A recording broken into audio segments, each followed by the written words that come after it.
Hola, mi nombre es Marvin Chacón. A continuación vamos a tratar el análisis de lo que tiene que ver con la lectura de derecho administrativo.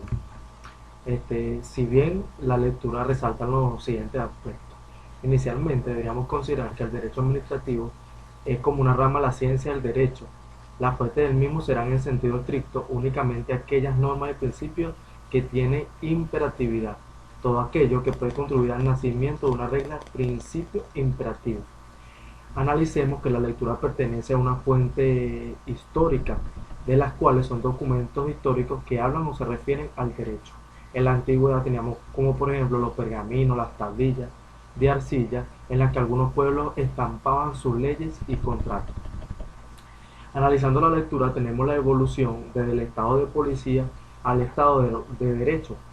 En lo que respecta al derecho administrativo, que hubo allí un cambio institucional que no se produjo de un día para otro y que tampoco está aún todavía terminado. ¿Por qué? Porque el derecho administrativo es totalmente cambiante, porque pertenece al derecho público y lo regula el Estado. Si observamos el estado de policía, consistía en un derecho ilimitado para administrar, pues aquí no se reconocían el derecho del individuo frente al soberano.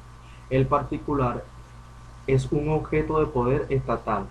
¿Qué quiere decir esto? Que aquí solamente el Estado tenía el control de la gobernabilidad. El Estado solamente mandaba, no habían derechos del individuo. Luego tenemos que se da el derecho administrativo, pues al tomarse conciencia de que existen derechos del individuo frente al Estado y que el primero es un sujeto que está frente a él, no un objeto que puede simplemente mandar. Se le dan más derechos al individuo frente al Estado y que no es un simple objeto que está frente a él, sino un individuo. No fue fácil. Sin embargo, la evolución desde el estado de policía al estado de derecho, el cambio institucional no se produjo de un día para otro y en todos los aspectos, y ni siquiera ha terminado ahora, como lo mencioné anteriormente, sea por cuestiones imputables al legislador o la jurisprudencia, la doctrina o ambas. Recordemos que en la actualidad van generándose nuevos reglamentos y leyes que hacen cambiar las perspectivas de una ley. Por eso nunca cambia, siempre va a ser este, cambiante. Dice la irresponsabilidad del soberano.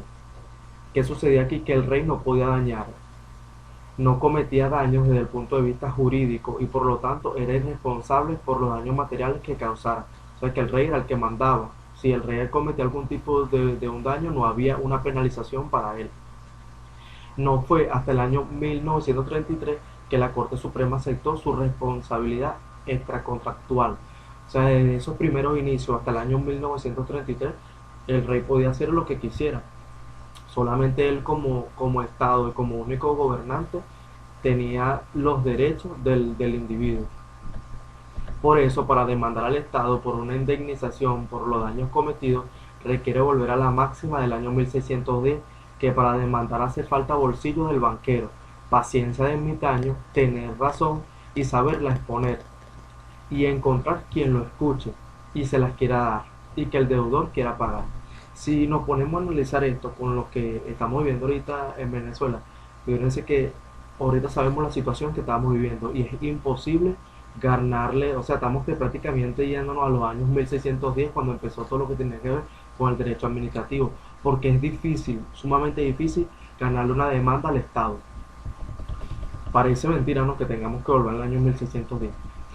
Figúrense que con respecto a los actos del príncipe, comenta la lectura, que era como un acto de Dios por encima del orden jurídico. Su versión en el Estado constitucional fue la teoría de los actos del imperio primero y de los actos del gobierno o institucionales, o sea que los actos del príncipe eran como hasta como acto de Dios, era por encima del orden jurídico que existía en aquel tiempo. Es solo más adelante en el tiempo que comenzará a superarse los primeros cambios de la concepción económica y del Estado. En la Revolución Francesa se consideró al Estado un aparato creado para garantizar y tutelar los derechos del hombre y en primer lugar los derechos civiles, esto es, los derechos de propiedad. Es aquí cuando empieza a comenzar un cambio y se le dan más importancia a los derechos del hombre. En cuanto a la crisis en los años 2008, en diversos países existe una gran confusión en cuanto al grado de proteccionismo que algunos estados quieren otra vez más introducir el libre comercio internacional. Indica la lectura que el nuevo régimen resulta insuficiente la tutela del individuo frente al poder político, pues aparecen los derechos de usuarios y consumidores que deben también ser tutelados frente al poder económico. Ya no se trata solamente del poder administrativo, sino también del poder económico concentrado en monopolios y privilegios otorgados por el Estado en el proceso de privatización. ¿Qué sucede? Viendo que todos los países querían surgir y tienen que establecer nuevas reglas para relacionarse unos con otros, le tienen que dar más derecho al individuo y se sale de la parte administrativa hasta la parte política y económica. Tenemos que la acción del Estado, multiplicada así a través de su intervención en el campo de la economía, presentó al derecho administrativo una realidad socioeconómica muy diversa. Ya no era suficiente representativo de la realidad estudiar la organización administrativa del Estado, había que estudiar la organización social, económica y administrativa del Estado. El sector público de la economía creció por una parte y el sector privado se encontró sometido a creciente. Pero soluciones o no esos problemas, sea el derecho administrativo realmente propio de un Estado de Derecho o un conjunto de normas atadas al marco de un Estado de policía, el mundo no se detiene, el mundo siempre va a ser cambiante, a pesar de la represión que quería existir en aquel entonces, donde el individuo no podía tener derecho alguno, todo fue cambiante y todo tuvo que cambiar. Los problemas sociales que existen tienen también directa relación con el modo en que funciona la administración pública, que puede mejorarse por reformas en el derecho administrativo.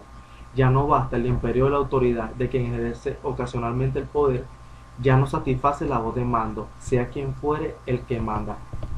Ahora intenta conseguir una sociedad cada vez más participativa y la sociedad se queja cuando un gobierno intenta decidir y actuar sin consensuar con nadie, sin consultar, sin acordar y ni ceder posiciones. Si analizamos toda esta lectura y la empalmamos con todos los asuntos que tienen que ver con la evolución del derecho administrativo, tenemos que el derecho administrativo regula la función administrativa gubernativa, que son los actos del gobierno, regula los servicios públicos, regula las condiciones predominantes en la organización de las empresas del Estado, regula los estatus del conjunto de órganos de la administración como institución en cuanto a su existencia, estructura y competencia. Y tenemos que regula las normas de los procedimientos administrativos y contencioso administrativo y todas las normas de conexiones a otras disciplinas jurídicas. Si vemos todo este análisis que tiene que ver con la lectura, tenemos una evolución donde inicialmente el hombre no tenía ningún derecho, pues hasta la autoridad del rey y el príncipe eran por encima de lo que decía el ordenamiento jurídico para esa época. Y bueno, es impresionante todo lo que tiene que ver con la lectura. Fue un poco larga y difícil de analizar, pero gracias por su atención, profesor.